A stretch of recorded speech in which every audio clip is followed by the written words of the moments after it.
The black iron carriage kept grinding south, wheel by wheel, through the blizzard. Iron screamed against frozen ruts. Inside, the cold sat so heavy it felt less like air and more like burial. Frost filmed the windows from edge to edge. Every pane was blind. Every breath turned thin and white, then vanished. Elara had folded herself into the darkest corner. Her bare feet were numb. The iron on her wrists gave a small, ugly clink each time the carriage lurched.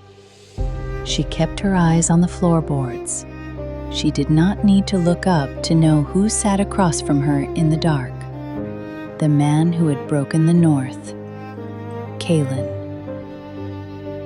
His scent filled the carriage anyway. Pine, storm, wet leather. But under it, something had gone sour. Blood, bitter now, rotting at the edges. During the siege, he had taken too much northern dark magic into his body. He wore indifference well. Under the black uniform, the poison was still working through him, inch by inch. Then the carriage slammed into a frozen rut. The world kicked sideways. Elara lost the wall, and the floor vanished under her. Her bound hands could not catch her. Her head was a breath from the iron wall when Kaelen moved. His gloved hand cut through the dark and caught the back of her skull, a heartbeat before impact. For 3 long seconds, neither of them breathed. Elara was braced against his arm. Heat bled through the leather. Under his fingers, a tremor kept trying to break loose. "Let go of me. Don't touch me, with hands wet from my people's blood." His breath caught. He pulled his hand back too fast, like her skin had burned through the glove. He vanished into the shadows again, and then his gaze dropped. At the hollow of her throat, hanging from a frayed cord, rested a rusted shard of iron. Ugly, small, impossible. His blood still lived on it.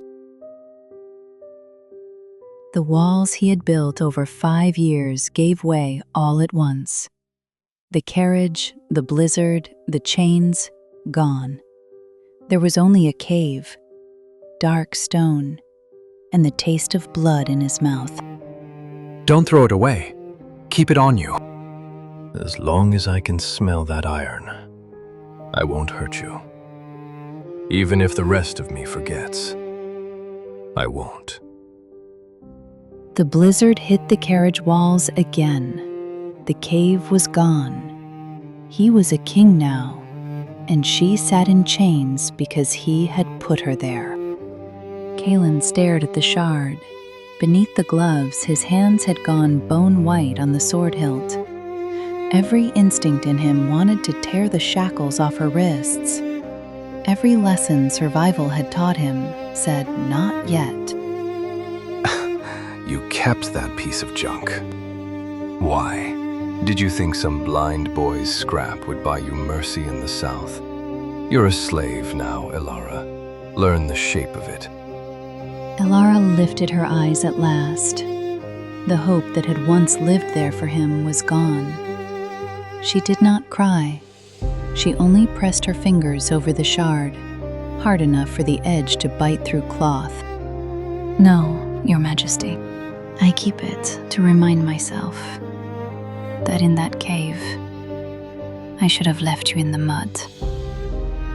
He turned toward the frozen window before she could see it. His jaw locked. The muscle there jumped once, then held. In the dark where she could not see him, a single drop of cold sweat slid from his temple. By the time it hit the floorboards, the carriage was still moving south, toward her cell, toward his lie, toward a cage that would close around them both.